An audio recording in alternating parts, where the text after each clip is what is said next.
Assalamu alaikum wa rahmatullah wa barakatuh. Bismillah ar-Rahman ar-Rahim. Aoudou billahi minash shaitanir rajim. La louange est à Allah. Les endurants auront leur pleine récompense sans compter. C'est la parole d'Allah Azawajal dans son verset 10 de la sourate 39. Les endurants auront leur pleine récompense sans compter. Alors les endurants, ce sont ceux qui subissent et qui supportent avec patience les épreuves. Car vous le savez, dans cette vie, nous serons tous, nous croyants, confrontés aux épreuves, et il y a plusieurs raisons à cela. Donc il faut toujours les prendre comme une bénédiction d'Allah, quelles qu'en soient les causes. Les causes et les raisons, nous allons tenter de les détailler ensemble. Donc les raisons de l'épreuve, plusieurs choses peuvent amener Allah à éprouver ses serviteurs. Tout d'abord, la première chose, c'est pour nous inciter à faire preuve d'une véritable servitude envers le Maître des mondes, envers notre Créateur. Car beaucoup de gens sont les esclaves de leur passion, au lieu d'être les serviteurs d'Allah Azawajal, même s'ils se présentent comme tels. Quand ils sont confrontés à une épreuve, ils reviennent sur leurs engagements envers Allah et subissent de ce fait une double perte, ici-bas et dans l'au-delà. Car ici, Allah va se détourner d'eux, et s'il se détourne d'eux dans cette dunya, imaginez, il ne les regardera même pas. Donc, double perte. Et quand on perd la vie de l'au-delà, c'est la pire des choses que l'on peut perdre. La pire des choses. C'est vraiment la perte évidente. Et Allah Azawajal a dit, il en est parmi les gens qui adorent Allah marginalement. S'il leur arrive un bien, ils se tranquillisent. Et s'il leur arrive une épreuve, ils détournent leur visage, perdant ainsi le bien de l'ici-bas et de l'au-delà. Telle est la perte évidente. C'est le verset 11 de la sourate 22. Deuxième raison, les épreuves infligées aux croyants servent à les préparer à exercer leur domination sur la terre. Il a été dit à l'imam Shafi, Rahimahullah, ceci. Qu'est-ce qui est préférable? La patience dans l'épreuve ou l'exercice de la domination? Ce pieux et ce savant répondit, l'exercice de la domination était la position des prophètes et il ne s'obtient qu'au bout d'une épreuve patiemment supportée. Très bonne définition. Qu'est-ce qui est préférable? La patience dans l'épreuve ou l'exercice de la domination? La réponse de ce savant est l'exercice de la domination était la position des prophètes et il ne s'obtient qu'au bout d'une épreuve patiemment supportée. Ce qui prouve l'importance de la patience au sein de l'épreuve. La troisième raison pour laquelle Allah subhanahu wa ta'ala peut nous envoyer des épreuves, c'est pour nous expier, nous faire expier des péchés, l'expiation des péchés. At-Tirmidhi rapporte qu'Abu Huraïra, radiallahu anhu, dit que le prophète sallallahu sallam a dit « Le croyant et la croyante ne cesseront de subir des épreuves à travers leur personne, leurs enfants et leurs biens, au point de rencontrer Allah complètement débarrassé de péché. » C'est un hadith sahih qui a été rapporté par Tirmidhi et qui a été déclaré authentique par Al-Albani, rahimahullah, dans Al-Sisila As-Sa'ila. Ça, c'est très important, ce hadith. Il illustre bien le fait que chaque épreuve, tout le monde connaît ce célèbre hadith, que même ne serait-ce que la piqûre d'une épine nous lave d'un péché. Donc chaque épreuve, chaque souffrance nous lave d'un péché. Le croyant et la croyante ne cesseront de subir des épreuves à travers leur personne, leurs enfants et leurs biens, au point de rencontrer Allah complètement débarrassé de leurs péché. Subhanahu wa ta'ala, vous voyez encore une fois la grandeur d'Allah Azawajal, qui nous permet de nous débarrasser de nos péchés également pendant notre dunya. Parce que s'il nous châtie ici-bas, entre guillemets, par des épreuves pour nous laver de nos péchés, ce sera autant de péchés en moins pour lesquels nous serons éventuellement châtiés le jour du jugement dernier. Donc, c'est une notion très importante. L'épreuve nous aide à nous débarrasser de nos péchés. D'après Anas, radiallahu anhu, le messager d'Allah, sallallahu alayhi wa sallam, a dit: quand Allah veut du bien à un serviteur, il lui inflige un châtiment anticipé ici-bas. Et quand il veut du mal à un serviteur, il le laisse persister dans le péché jusqu'à ce qu'il le rencontre au jour de la résurrection. Ceci est également un hadith sahih rapporté par At-Tirmidhi, rahimahullah, et déclaré authentique par Al-Albani, rahimahullah. Donc vous voyez, ça confirme exactement ce que je venais de vous dire. Lorsque Allah, il aime un serviteur, il fait en sorte de le laver de ses péchés ici-bas. Donc c'est très, très, très important. Nous devons être reconnaissants des épreuves envoyées par Allah. Quatrième raison également de l'épreuve, c'est la récompense et l'élévation. L'élévation de grade, dans le rang, si on peut dire, de la piété. Muslim rapporte d'après Aïcha, radiallahu anha, que le messager d'Allah, sallallahu alayhi wa sallam, a dit: Allah élève le grade du croyant et le débarrasse d'un péché chaque fois qu'une épine le pique ou qu'il subit une atteinte plus dure. Voilà, l'épreuve nous élève également auprès d'Allah subhanahu wa ta'ala. Elle nous aide également à nous faire des examens de conscience, de faire une introspection, de nous analyser un peu nous-mêmes, afin de diagnostiquer nos défauts et nos erreurs passées. C'est aussi comment dirais-je, c'est une des particularités de l'Ihsan, de l'excellence.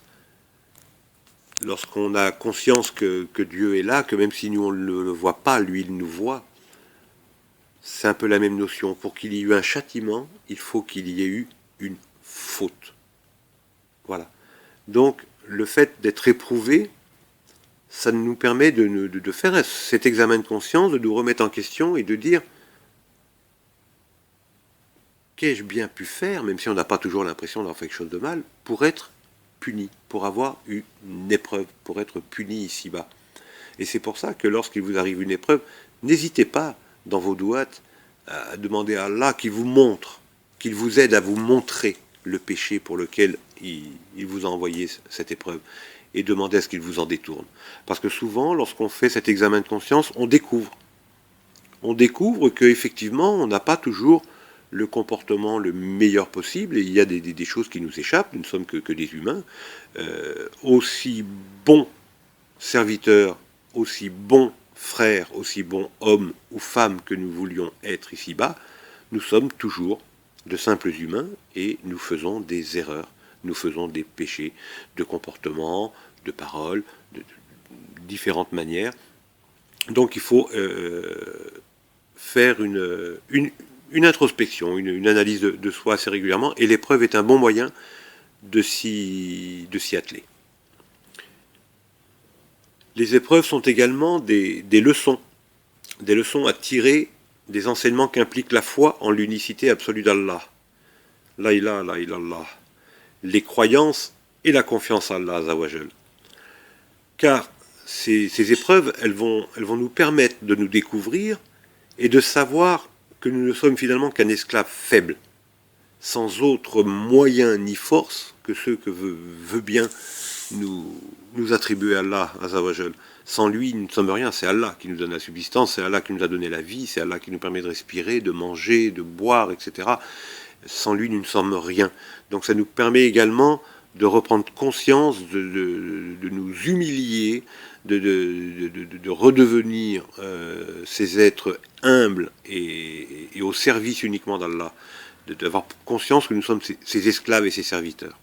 Je n'ai créé les hommes et les djinns que pour qu'ils m'adorent. Ce terme-là est très important dans ce verset, que pour qu'ils m'adorent. C'est la seule raison pour laquelle nous avons été créés, il n'y en a pas d'autre. Donc, ce qui nous pousse à nous confier à Allah Azawajal et à nous réfugier auprès de lui, définitivement. Dans cet état où on a pris conscience que nous n'étions que ses esclaves, on se débarrasse de l'orgueil, du prestige, de la fierté de soi, de la surestimation de soi même, du laxisme, de la paresse, enfin, etc. etc.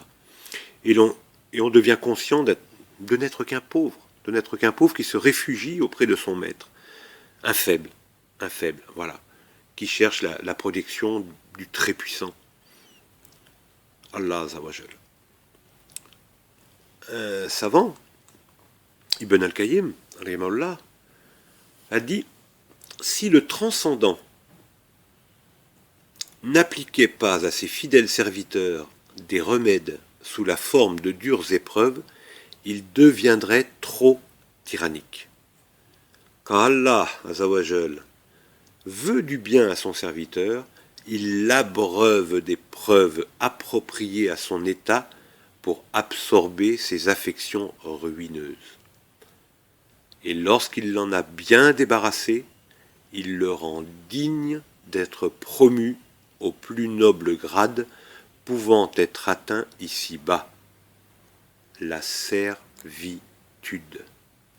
et donc de recevoir la meilleure récompense dans l'au-delà, c'est-à-dire l'accès à sa proximité et sa vision.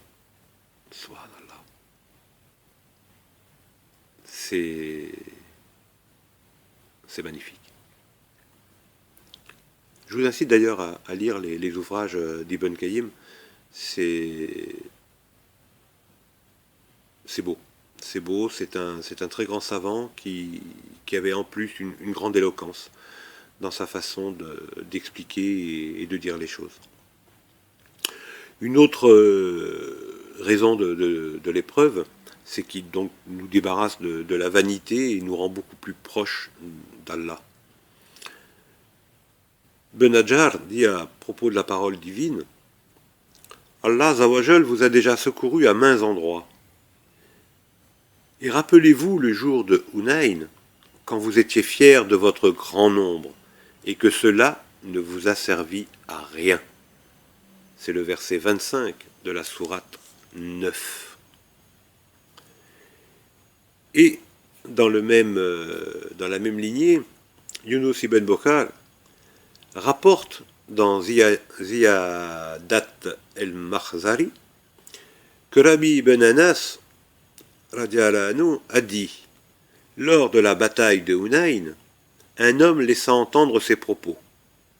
Ce ne sera certainement pas par infériorité numérique que nous serions vaincus aujourd'hui. Cette phrase fut très pénible aux oreilles du prophète, sallallahu alayhi wa sallam, puisqu'elle fut suivie d'une défaite. Donc vous voyez, l'orgueil et la vanité a été immédiatement suivi d'une punition, d'un châtiment, d'une épreuve, la défaite. Ibn al-Qayyim a dit « La sagesse divine voulut que les musulmans goûtassent l'amertume de la défaite et de la débandade en dépit de leur importance numérique et logistique afin d'abaisser des têtes qui s'étaient enorgueillies de la conquête de la Mecque et n'étaient pas encore rentrées dans cette cité avec l'humilité observée par le messager d'Allah, quand il y entra, à cheval, la tête baissée, au point que son menton faillit toucher la selle de son cheval pour montrer son humilité devant son maître, sa soumission devant sa grandeur et sa reconnaissance de sa puissance. Subhanallah. Je vous le répète, quand le messager d'Allah, sallallahu alayhi wa sallam, rentra dans la Mecque, Il y entra à cheval la tête baissée au point que son menton faillit toucher la selle de son cheval, de façon à montrer son humilité devant son maître, sa soumission devant sa grandeur et la reconnaissance de sa puissance. C'est ça la force de l'exemple de notre prophète, sallallahu alayhi wa sallam. On ne s'attarde pas assez à regarder et à voir ce qu'il y a derrière les actes, les attitudes du prophète, sallallahu alayhi wa sallam. À ce sujet-là, je vous conseille à tous de relire régulièrement les ouvrages qui traitent de la vie du prophète, parce que ces épisodes-là, comme la rentrée dans la Mecque, sont source de grands enseignements. Et Allah Azawajal dit « Et afin qu'Allah purifie ceux qui ont cru et anéantisse les mécréants » verset 141 de la sourate 3. Donc selon Al-Qasim, cela signifie les débarrasser de l'impact des péchés et des défauts de l'âme. Car en effet, il les avait bien distingués des hypocrites, de sorte que ces derniers s'étaient mis à l'écart. Ensuite, il cite une autre raison, et anéantissent les mécréants, c'est-à-dire qu'ils les fassent périr, car la victoire les rend excessivement tyranniques, ce qui entraîne leur perte. Donc en effet, suivant la loi d'Allah, à chaque fois qu'il veut détruire ses ennemis, il aménage des causes qui justifient leur ruine. Et la plus importante des causes réside au-delà de la mécréance dans leur rébellion tyrannique qui les pousse à s'attaquer à ses alliés pour les combattre, les dominer ou à les tuer. Et c'est ainsi qu'Allah, subhanahu wa ta'ala, a écrasé ceux qui, pétris d'infidélité, se battirent contre le messager d'Allah à Aoud. Ensuite, il y a une autre raison dans l'épreuve, c'est que dans l'épreuve, les gens font apparaître leur véritable nature. Car le mérite de certains n'apparaît qu'à travers les épreuves, que ce soit leur nature de piété, leur droiture, leur patience, ou que ce soit au contraire une hypocrisie. Al-Fudayl ibn Liyad dit « Les gens vivent bien dans la discrétion jusqu'au moment où ils subissent une épreuve. À partir de là, certains s'avèrent croyants et d'autres hypocrites. » Voilà. L'épreuve, c'est source vraiment de révélation de la véritable nature de l'homme. Dans Al-Dalaïl, Al-Bayaki, rahimahullah, rapporte qu'Abu Salama, radiallahu anhu, a dit « Beaucoup de gens furent éprouvés à la suite de l'ascension nocturne du prophète, et certains s'adressèrent à Abu Bakr et lui firent pire de leurs sentiments, et il leur dit « J'atteste qu'il a dit la vérité. Tu le crois quand il a dit qu'il se rendit en Syrie et rentra à la Mecque au cours d'une seule nuit ? Oui, répondit Abu Bakr, radiallahu anhu. J'admets de lui bien plus que cela. Je le crois quand il m'apporte une nouvelle du ciel. Et dès cet instant, on lui colla le sobriquet. Abu Bakr Siddiq. Les épreuves également participent à l'éducation et la formation des hommes. Allah Ta'ala a choisi pour son prophète sallallahu alayhi wa sallam la vie dure, marquée par des difficultés depuis sa plus tendre enfance, afin de le préparer à assumer l'immense tâche qui l'attendait, et que seuls les hommes les plus enhardis et les plus endurants peuvent accomplir, ceux qui se sont endurcis grâce aux difficultés.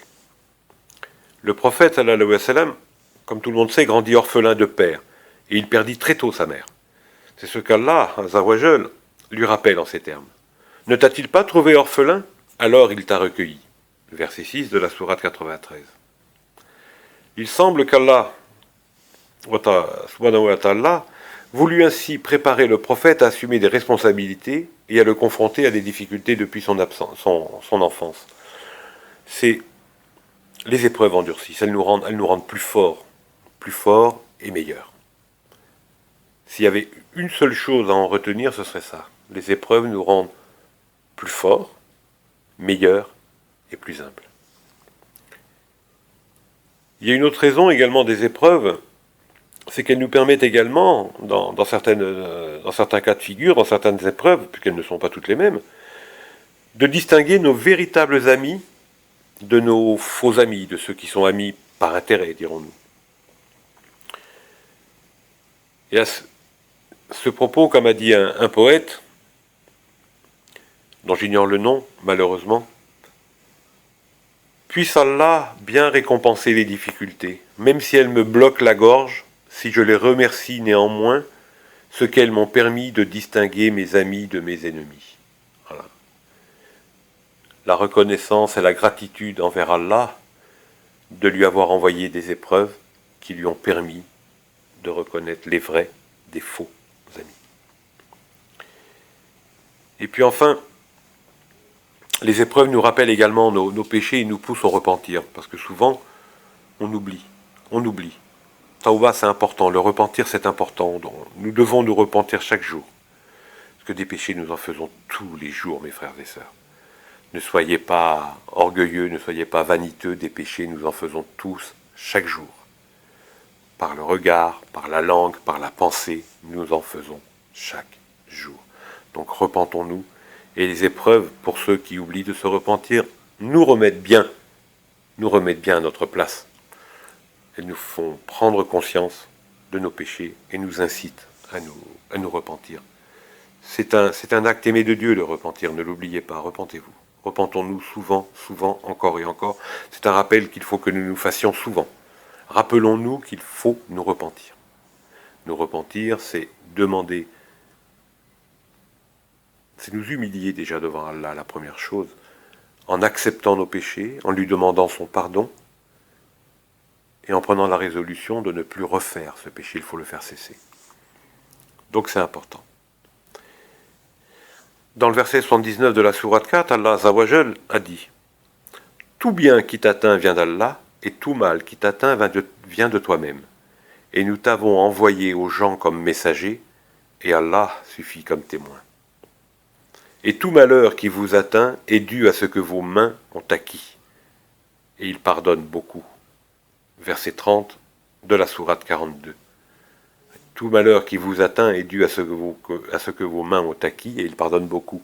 Ce qui sous-entend que finalement, le peu d'épreuves qu'il nous envoie pour nous demander de nous repentir, c'est bien peu par rapport au châtiment qu'on aurait dû avoir, puisqu'il pardonne énormément. S'il fallait qu'il châtie ou nous punisse pour chacun de nos péchés, nous passerions notre vie ici-bas dans la souffrance perpétuelle. Allah est pardonneur, subhanallah. Donc ces épreuves nous donnent l'occasion de nous repentir avant le jour de la résurrection.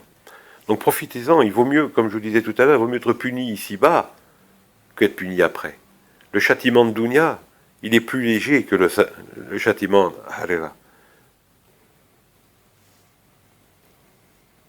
En effet, Allah Azzawajal nous dit, dans le verset 21 de la sourate 32, nous leur ferons certainement goûter au châtiment ici-bas avant le grand châtiment, afin qu'ils retournent vers le chemin droit.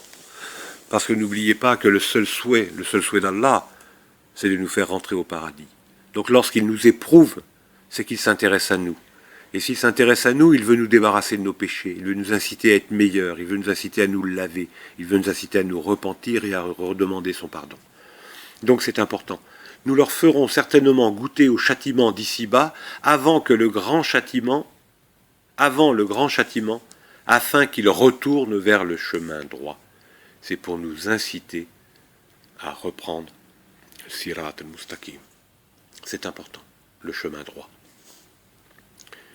Le châtiment d'ici-bas consiste dans des babioles, je pourrais dire à la limite, comparé à ce qui pourrait nous attendre plus tard. Les troubles de la vie, les malheurs qui frappent l'homme.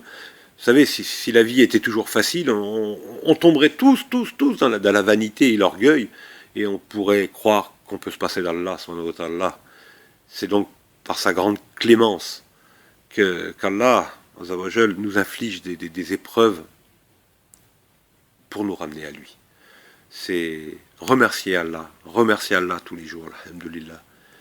c'est Allahu Akbar.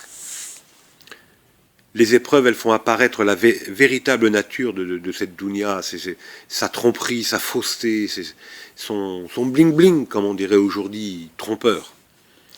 La vie parfaite et vraie, c'est celle qui est au-delà. C'est celle qui est au-delà, c'est celle qui sera après le jour de la résurrection. Harira. Une vie dans laquelle il n'y aura ni maladie ni fatigue. La demeure de l'au-delà est assurément la vraie vie, s'il savait. Verset 64 de la sourate 29. La demeure de l'au-delà est assurément la vraie vie, s'il savait. Contrairement à cette vie présente qui est certes jalonnée de troubles, de peines, de soucis, mais nous en avons certes créé l'homme pour une vie de lutte. Verset 4, sourate 90. Ne l'oubliez pas, mes frères et sœurs. Nous avons certes créé l'homme pour une vie de lutte. Nous sommes ici pour apprendre à être endurants, pour nous rendre meilleurs. J'insiste encore là-dessus, on se répète, c'est toujours finalement le même rappel qui est au travers de ces différents cas d'épreuve. Nous rendre meilleurs, nous remettre dans le droit chemin, nous forcer à nous repentir, prendre conscience de nos péchés, nous rapprocher d'Allah subhanahu wa ta'ala et nous faire prendre conscience que nous ne sommes que ses esclaves. Ces épreuves, elles nous rappellent la grâce divine qui nous permet d'être en bonne santé, du bien-être. Les épreuves permettent de mieux comprendre le sens de la santé et du bien-être, parce que c'est lorsqu'on est malade ou lorsqu'on a un problème qu'on se rend compte, finalement on dit alhamdulillah, qu'est-ce que j'étais bien avant? Non, c'est alhamdulillah, je suis bien aussi aujourd'hui. Parce que cette épreuve, c'est un bienfait, c'est une bénédiction, une épreuve d'Allah subhanahu wa ta'ala. Ne perdez jamais ça de vue. Le sens de la santé et du bien-être dont nous avons joui pendant des années sans les avoir appréciés à leur juste valeur, ce sont des choses qu'il est bon de nous rappeler aussi de temps en temps. Parfois tout va bien et voilà, on vit, on s'éloigne gentiment, tout doucement. Et les épreuves nous aident bien à nous ramener à la gratitude, au souvenir d'Allah et à la reconnaissance de tous ces bienfaits dont il nous couvre à longueur de journée. Et la dernière raison des épreuves, si on voulait en trouver une dernière, il y en aurait certainement d'autres, on pourrait en parler certainement encore très longtemps de ce sujet-là, c'est déguiser, de rendre encore plus fort notre désir du paradis. Parce que on désire vraiment, vraiment fort le paradis qu'après avoir vraiment goûté à l'amertume et aux souffrances de la vie d'ici-bas. Parce que c'est logique. Comment pourrions-nous désirer avec force le paradis quand dans cette vie on est très, très, très, très, très heureux, qu'on a tout ce qu'il nous faut? Non. C'est logique. Donc, ça nous sert également à demander encore plus assidûment, avec plus de foi, avec plus de confiance, avec plus de ferveur, de piété, à Allah subhanahu wa ta'ala de nous accorder sa rahma afin de nous permettre d'accéder à son paradis. Voilà donc en gros les raisons et les avantages qui sont liés aux épreuves. Et la sagesse d'Allah Azawajal reste trop immense pour être cernée. Donc on pourrait en parler pendant très longtemps, qu'on ne connaîtrait pas encore toutes les raisons qui poussent Allah subhanahu wa ta'ala à nous envoyer ces épreuves. Mais ne perdons jamais de vue que ces épreuves sont des bienfaits. Dès qu'une épreuve vous touche, alhamdulillah, vous avez vu à travers ces raisons que ce sont que des raisons positives. Il n'y a rien de négatif dans ces épreuves-là. Au contraire, tout est positif. Tout ce que Allah nous envoie, c'est du bien, du bien, du bien, du bien. Alors, je voulais juste conclure par un petit conseil, parce que parfois j'ai remarqué que des frères ou des sœurs ne le pensent pas, et demandent à Allah, dans leur douat, de leur donner la patience. Alors oui, Ya Rabbi Atanil Sabri, il le faut, on a besoin de la patience.